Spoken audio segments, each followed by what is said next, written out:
So if you've been out of the loop for a little bit, you won't have seen the new gadgets that DICE have introduced into Battlefield 5. It's not your usual gadget, it's the Lunge Mine.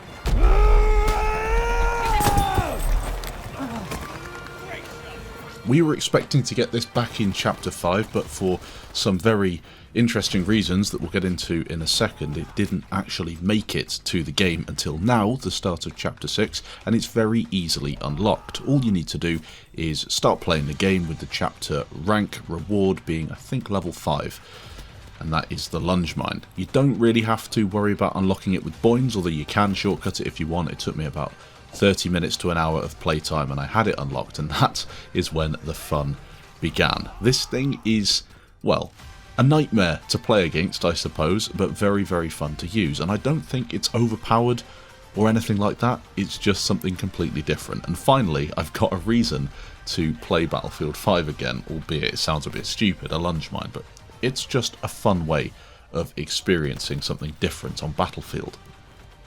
The idea behind the Lunge Mine is that it is a suicidal weapon in some cases, not always, but you would run at a tank or a vehicle with it, with explosives on the end that would then detonate and cause massive damage. In Battlefield 5 it's a little different. The way that they've used this thing is kind of like a bayonet, but with a explosive on the end, so a bit of splash radius instead of actually impacting somebody with a knife. There are lots of examples in the background where I've used it, and I am trying my best just to get kills with it.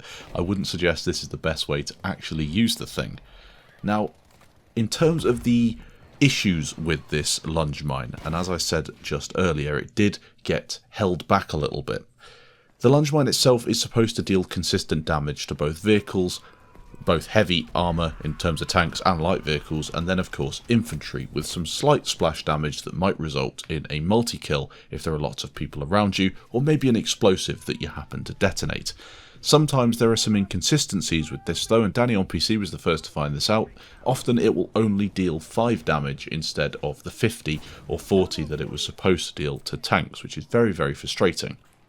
It's also single use, which is great. I think having any more than just one ammo would be quite disastrous, to be honest, as you could maybe detonate it on somebody and then instantly detonate another one, as it would probably be quite a fast reload. So having just one ammo capacity kind of places it in a pretty decent position, in my opinion.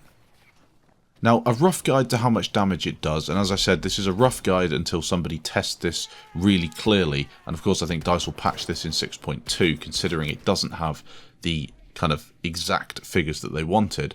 The charge and regular attack do the same damage, although a charge is better obviously to hit an enemy. If you're running faster, you're more difficult to hit and you can reach him over a longer distance. You'll deal around 40 damage to a heavy tank, 50 damage to a medium tank, and even more to light tanks, maybe up to 60 or 70 damage.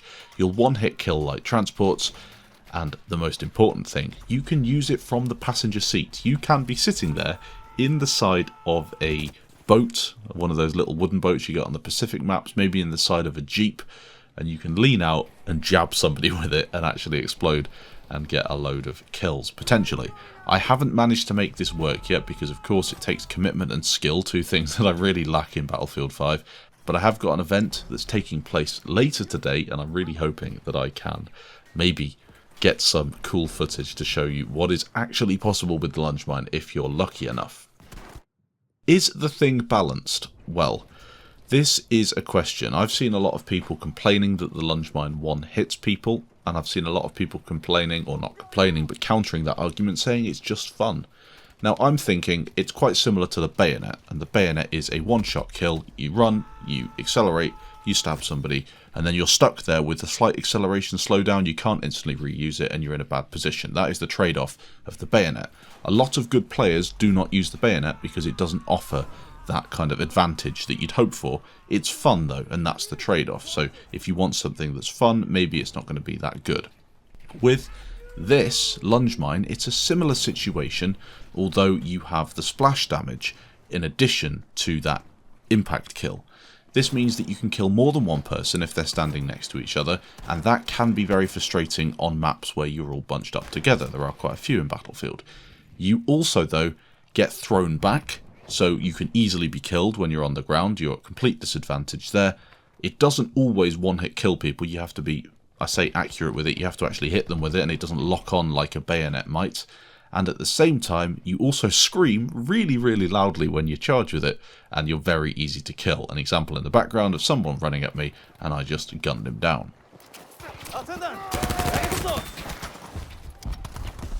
This makes me think that it is, for most intents and purposes, fairly balanced. We're talking about a game here that has ridiculously poor gun balance at the minute since the TTK change. So many bugs, people slating it left and right. This is something that's come to the game and in my opinion is actually quite fun, so I'm not really too bothered about it. The fact that it is a new weapon as well, or a new gadget, means everybody's going to be unlocking it and using it, so give it a couple of weeks, let it settle down as we did with the anti-tank rifles, and we'll see what happens. For me, I'm definitely not going to use it over the dynamite in the long term, but I might use it just short term because it's kind of fun. It's something new to have. An interesting tactic, you could actually use this for both the assault and the support. It is far better for the support, in my opinion, if you carry a large ammo box. When you're out of ammo with your lunge mine, throw an ammo box, instantly pick up a fresh one. You can instantly replenish that ammunition, which is quite cool. It's also nice if two of you have it and there's a tank, you can maybe throw your anti-tank bundle grenade, fire your PIAT, both charge it with the lunge mine and completely take out a tank. And as you know, on the Pacific maps, especially Solomon Islands and Wake Island, but mostly Solomon as they patched Wake Island, there are loads of tanks. And on the attacking side, I think they can get 5 tanks. So if you've got a couple of people who are actually now running anti-tank weaponry and anti-tank gadgets, it's only a positive thing. Only a short video today taking a look at this lunge mine. I think it's one of the most interesting and individual gadgets to come to Battlefield in a long, long time.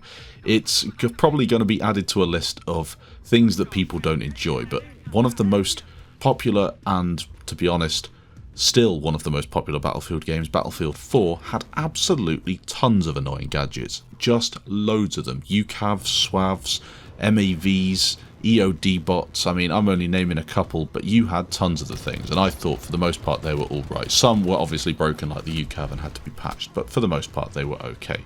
So let me know what you think down in the comments. I'm actually interested to see what the community think of this thing. Is it broken? Is it something you're going to use all the time? Is it getting you back into Battlefield? Are you dying to it a lot? Let's see what you actually think of this thing. Hopefully you enjoyed some of my degenerate gameplay in the background, running around with a toilet plunger, banging into people and detonating them. Something that I probably won't be doing too much, but it was fun to get the footage for this video. I've also got a couple of videos coming out on the new weapons as well. Some interesting takes on why you maybe shouldn't be using some of them and why you should be using others and the best way to set them up. Thanks for watching, leave a like if you did enjoy, feel free to leave a dislike if you didn't, and I'll catch you in the next video.